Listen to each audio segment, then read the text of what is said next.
training 5/30/22. What good agents do when they have bad days. Yep. As long as I get a thumbs up, we'll be ready to rock. By the way, guys, the reason why I asked you to interact in the chat, like, yes, it's helpful for me to get feedback. Okay, cool. Thank you, Jessica. Appreciate it.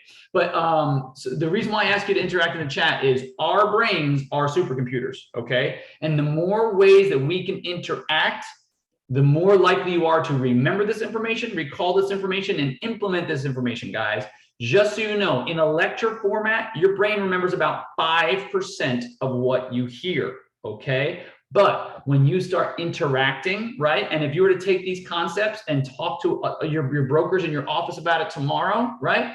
You go from 5% of what you learned here today in terms of retention, it goes up to about 90% when you teach others something, right? So when I say, guys, it's important to take this stuff and implement it, I'm dead serious. Write it down and talk to people like at coffee, around the water cooler tomorrow, whatever. Be like, hey guys, I saw this cool presentation on that, because that will lock it into your brain, and your brain will be able to remember and recall it when the time comes. Very, very important. The stuff that I do is not just, it's very, very specifically crafted, because what I'm trying to do is get you to hack your brain so that you'll be able to remember and implement this stuff when needed. Y'all with me? Holla if you hear me. Okay, cool. All right, so guys, so next slide here. All right. So what I want you to do, guys, do me a favor, and if you guys know the average size transaction in your state, let me know. If not, I will provide it for you. I keep a rolling list from CoStar. So if you can, throw your state in there. I saw that for the folks in Florida, it's 1.9 million, right? So that's like 54,000 per transaction. Let me just double check that. Make sure it hasn't changed, because I keep a rolling list for all 50 states. And then Jessica, where are you from? Georgia. Georgia. Okay, cool. I think Georgia is 1.2 million, I want to say. Let me just double check that, but let me see.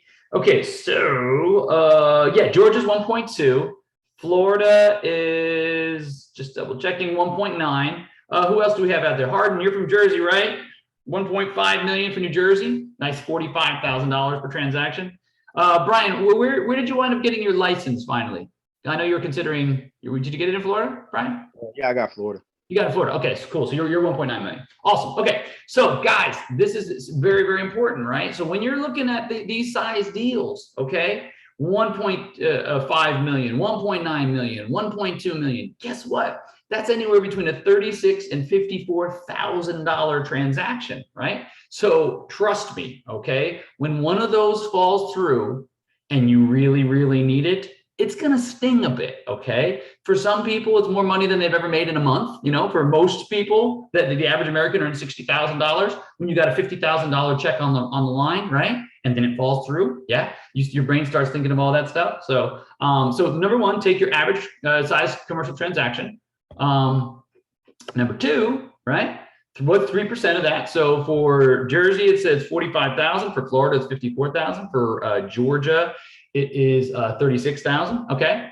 Now, what would it mean to save one more deal this year, guys? That's what we're trying to do here. We're trying to get you to, so that, have you ever heard a pilot, right? And you know, it's kind of a joke, but pilots they have like ice water in their veins. You could be spiraling out of control with 3 engines down, crashing and ready to crash and burn, right? And they'll be like, yeah, ladies and gentlemen, we're just experiencing a little bit of turbulence. Go ahead and put the seatbelts. Like, they do not get above idle, guys. That's how they have to be, right? Can you imagine if the pilot was freaking out, freaking out 200 passengers? You with me? Right? So the thing is, guys, we're going to need to go through this stuff. We're going to have our ups and downs. So the question is, like, if we can just help you save one more deal this year, what would that look like? What would that put, you know, putting that money back in your pocket, putting that extra $45,000 or $50,000 or $35,000 in your pocket, right? What would it mean to you? Because what I always start every training with is I try to give you a reason to pay attention, because this training right here could save you $35,000 to $50,000 this year, right here, right now, from something that you pick up from here. Right, guys? So I want to put it into context for you, right? So the one thing that good agents do when bad things happen is they worry about what they control, right? Another way of saying it is they control the controllables. You can't control that your client goes cuckoo. You can't control that the partner, and he or she want to break up. You can't control the fact that the appraiser gave you a crappy appraisal. You can't control, there's a lot of things outside of your control. The one thing you can control is how you respond to the stimuli, right? So you have to understand that, okay, this is what happens. This is information coming in. This is, it comes in. You have to realize how you're going to respond to it. Now, here's the difference, guys. Can anyone tell me the difference between responding and reacting? So someone raise your hand and put it in the chat. Do me a favor, if anyone knows the difference between responding and reacting, right? A lot of people think it's the same thing. It's very, very different. Hardin says, controlling your mindset. Love that. Love that. Exactly. Yes. So that's exactly what you want to do, guys. Responding is information comes in, I think about it, I figure what my upside is, my downside, I do make some calculations, and then I respond to the event. Reacting is what happens when the doctor hits you on the knee with that little rubber hammer. What happens then? You go bing, your knee goes bing, right? Why? It's a reflex, right? Reacting is like a reflex. What you do not want to do is you do not want to just react reflexively to something, because I promise you guys, that is not a good way to run your business, because the problem you're going to come into is if you're always in reacting mode, right? And you know what it feels like. Something happens and you get a surge of adrenaline and your anxiety goes up and you start freaking out. And then it takes you a few minutes and then you slowly start to calm down, right? The quicker, so right there, you lost X amount of time. And I hope to God you did not send an email or make a phone call during that 5-minute period of freak out, right?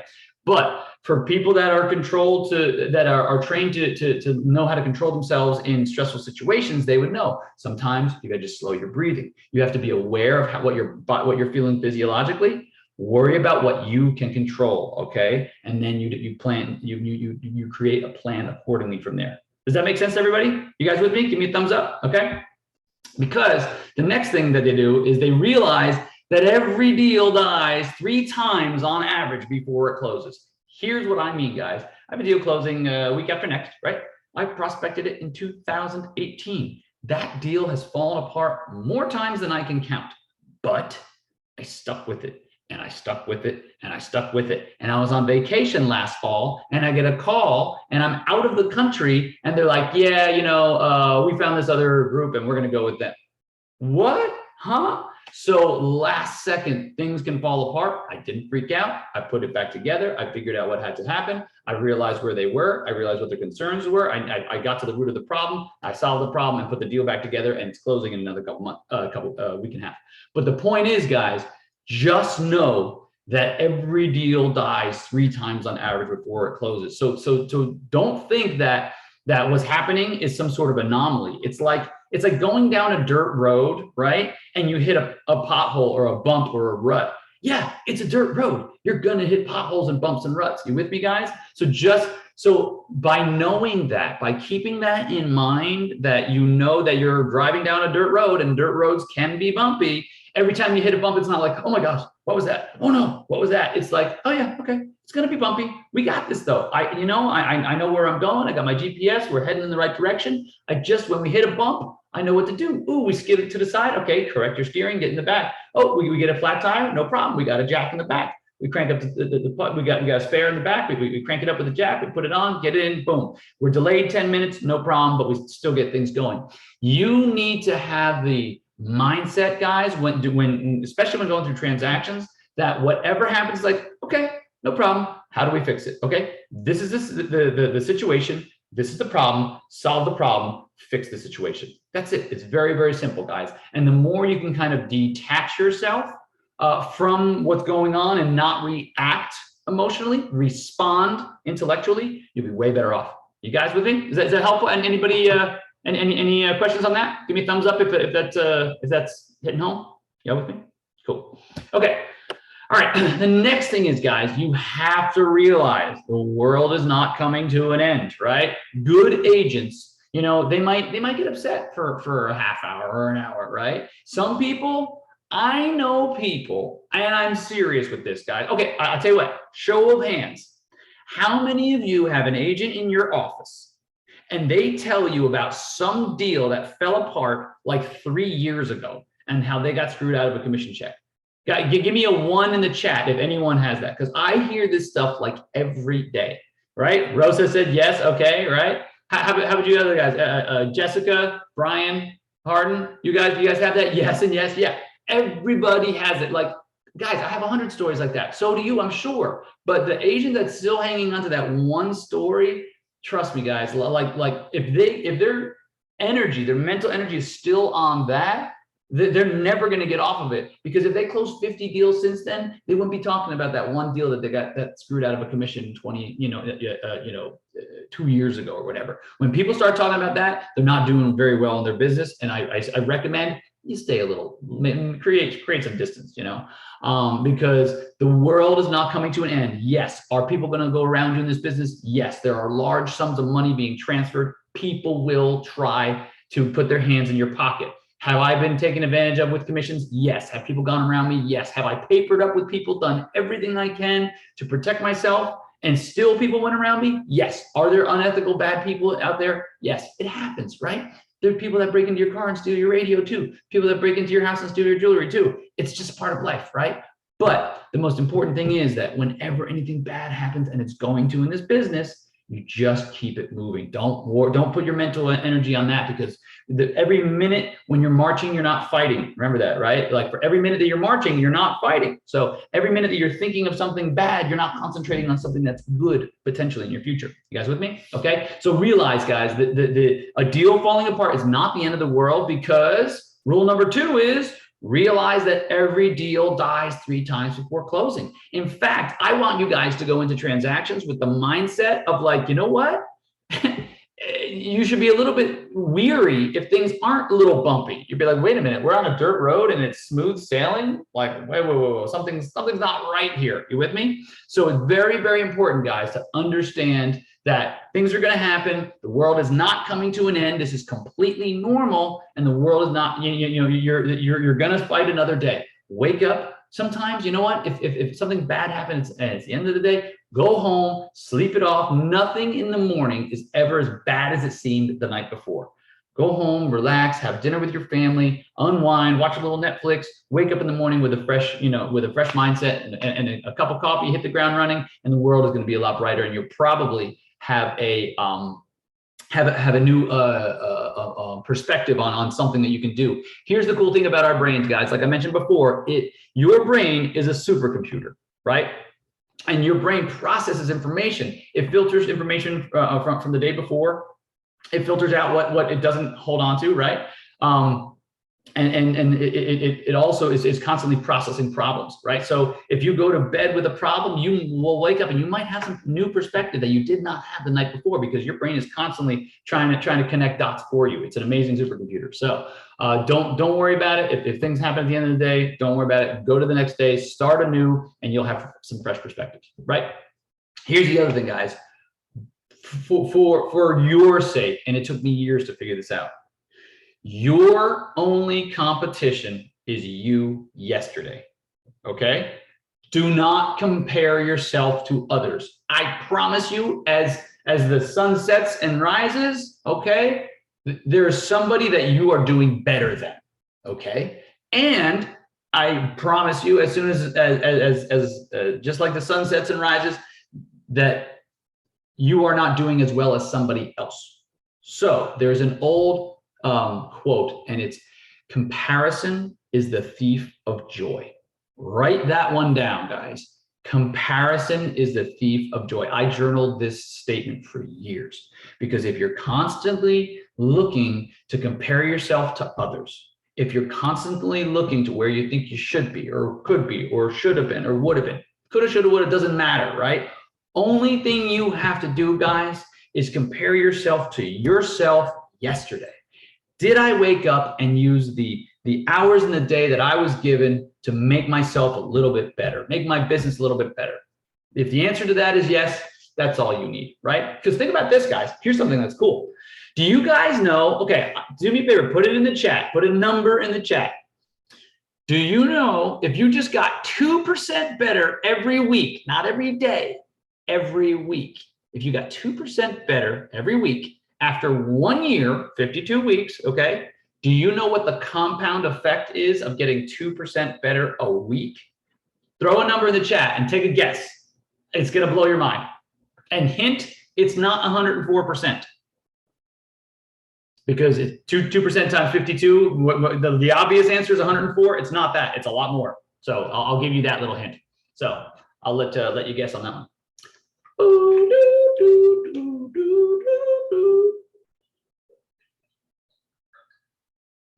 Rosa says it's about 1,000%. It's a crazy number. It is a crazy number. I wish it was 1,000%. Oh, Brian says 2 to the exponential 52. I don't know. I did it on a spreadsheet, so I think, is that like 2 to the 52 power? 2 times 2 times 2 times 2 times 2. So that's what it is. Is that what it is? Okay, it's been a long time since I had, like, I guess, calculus. It's been a while. You're a little bit closer to your academic years than me. But yeah, what it is, guys, if you take 2% and then you compound that 2% and then you add another 2% and 2%, at the end of 52 weeks, you're 274% better. That's crazy, guys. So all I'm asking any of you to do is get 2% better. Forget how Charlie's doing, forget how Susie's doing, forget how your broker's doing, forget everybody. The most important thing that you can understand is that you have to get yourself 2% better this week, and it's going to mean you're going to nearly triple your business in the next 12 months. Words to live by, okay? So guys, do yourself a favor, give yourself a break, you know? But here's the other thing, guys. If you compare yourself to people for too long, you're going to feel really bad about the good things. So that's why I always, in my student group, I always say, guys, let's celebrate Friday. Tell me what your wins are, no matter how small. I don't care if you made 2 more calls today than you did yesterday. That is a win, right? Whatever it is, you have to give yourself a pat on the back, because no one's going to do it for you. And if you're not doing it, you know, at a certain point, you know, you can get very, very down on yourself. In this business, you have to be your own best cheerleader, you know, because this is, you know, it can be a team sport, but a lot of people are individual brokers and just you know, are running and gunning by themselves, myself included. So I know what it's like. Been doing it for years that way. Okay, so so don't compare yourself to others, and be your best cheerleader, because that's the best advice I can give you. Okay, and the most important thing, guys, when things go wrong, is you have to stick to your game plan. Here's what I mean, right? Can you imagine if okay, well, here's a cool stat for you. So can you imagine if you're taking a flight from New York to LA, right? And like wind starts blowing and the pilot's like, yeah, I know that we were headed for LAX, but you know, the wind's blowing us south, so let's just go to Mexico real quick. You think the passengers would be happy about that? No, right? Why? Because that's not where they're intended to go. So can you imagine if every time like the wind blew a certain way and kind of pushed you off your path, if you're like, yeah, I'm just going to go over here. No, that's not the way to do it, guys. And here's a cool statistic I heard recently about airplanes. Typically, airplanes, like 99% of an airplane's flight, they are off course, right? They take off and they land. Those are the 2 definites. But in the middle, most of the time they're off course because they have turbulence and they're at different altitudes and they're being pushed this way, pushed that way, whatever, right? Hardin says wind. Exactly, guys. So that's the thing that's important, right? You have to understand your game plan. You absolutely need to stick to your game plan. Now, the mark of a true good broker is the one that day in, day out, snow, sleet, sun, rain, doesn't matter, right? They're going to stick to that game plan because they know intellectually it works. Now, here's the thing about game plans, guys, right? Your business plan is such that, or should be such that, you know that, number one, other people have executed it before. That's number one. So you know it works, because there's nothing worse than a business plan that you're like, this makes sense. I mean, this is logical. No, trust me, guys, I did that for years. Please don't do it, okay? But the point is, in your business plan, you have to, number one, know that it works, okay? Number 2, and this is the hard part, it's simple, but it's not easy. You have to stick to it, and you have to stick to it every single day. And just like the example I used before, can you imagine if a pilot is flying and they get a little bit of wind this way, they're like, yeah, we're not going to go to LA. We're going to go to Tijuana, or we're not going to go to LA. We're going to go to Seattle. Maybe we'll go to Sacramento, right? It sounds absurd, right? And what a lot of people do when they're doing something and moving along, and then they're like, oh, I'm getting some turbulence here. Yeah, I think I'm just going to start working with buyers instead of trying to work with sellers because it's just too difficult. Oh, I think I'm going to start doing some lease work. Oh, I think I'm going to pick up a couple residential transactions. Oh, I'm going to try to sell businesses. Oh, I need a new certification. Hey guys, and please just be honest, because I trust me, I've done all of this. Okay, so I'm guilty of every single thing I just told you. Okay, give me a 1 in the chat. Just type in the letter 1 or the number 1 in the chat. If any of you guys have ever had that, you have a business plan that has been prescribed to you by somebody else, or you're working a business plan and something happened and you're like, well, maybe just try this. Maybe just try that. Okay, all right. What we call that, guys, is shiny object syndrome. You cannot have shiny object syndrome because what I can guarantee you is with shiny object syndrome, Hardin says wishy-washy. Exactly. You need to have 1000% certainty that where you're going is the way to go. 1000, like you wouldn't be like, looking at your GPS, just be like, yeah, I know it says I got to go west to go to California, but let me just go south and see what happens. It's silly, right? So you have to have confidence in your game plan. You have to have a game plan that works, right? Because if you don't know where you're going, you're guaranteed to never get there, right? And you have to execute it on it every single day, right? So there's a few things that come into that. It's like having a game plan, having the drive to stick to it, the discipline to stick to it, and then finally having accountability around you, surrounding yourself or putting yourself in a situation where you will be held accountable so that you can stay the course. The course works, but you just have to stay on it. And it's so tempting when you're used to getting meetings every day and you haven't gotten one for 3 or 4 days. You start questioning everything. Okay, guys? So just something to consider, guys. Very, very important that you have to stick to a game plan. By the way, does anybody here? Okay, I'll tell you what. If you have a rock solid game plan that works every single time, and you just have to stick with it, and type 1 in the chat for me, okay? And if you don't have a game plan, or if you're using a game plan that's like seems logical, you're pretty sure it's going to work. High degree of probability. Type 2 in the chat, and then do me a favor. And if you don't have any game plan and you're just kind of winging it, you're just like when the phone rings, you pick it up and you go. Tell me what you guys are dealing with. Put a 3 in the chat, right? So I want to know, like, if you have a rock solid, like it's bulletproof and it's absolutely cast iron. A 1 that you're like, yeah, seems like a good idea. It's logical, 2, and then 3 is like you're just kind of shooting from the hip, and whatever comes your way, you open up your inbox and you just, or the phone rings and you go off on a tangent, right? Guys, I promise you, I've been in all 3 situations. Okay, I've been there shooting from the hip, and whatever the phone rings and you go off. I've been there where I'm like, it seems logical, seems like it makes sense, and I've also been there. And that's where I currently operate from. I know this works. I've made a ton of money doing it. And I know if I just stay the course, it will work. The only variable is the amount of effort that I put in. The process works. It's like some days, it's like baking a cake. That if you put milk, eggs, butter, blah, blah, blah, blah, blah, blah, blah, it's going to come out. Some days the oven isn't as cold. Some days the oven isn't as hot, whatever. Certain things, and altitude might affect it, but if you put these ingredients in, you're going to get the same outcome. It's the same exact thing, right? So Maria says maybe a 3. Jessica says 3 with a see no evil. Listen, that's why you guys are here. You're here to learn. It's fine. It's totally fine. Like, this is a process that can be learned by all, right? Which leads me to the end, guys, right? Of why you have to have a North Star. Like back in the day, sailors, they didn't know where they're going. They didn't have GPS. Christopher Columbus wasn't rocking like a Garmin, or he didn't have an iWatch or whatever, or an iPhone. So the sailors back in the day, they used the North Star, and they used that as their guide because they knew that the North Star would always be there. So let your prospecting be your North Star. That is the input. Remember the very first thing I started with was control the controllables.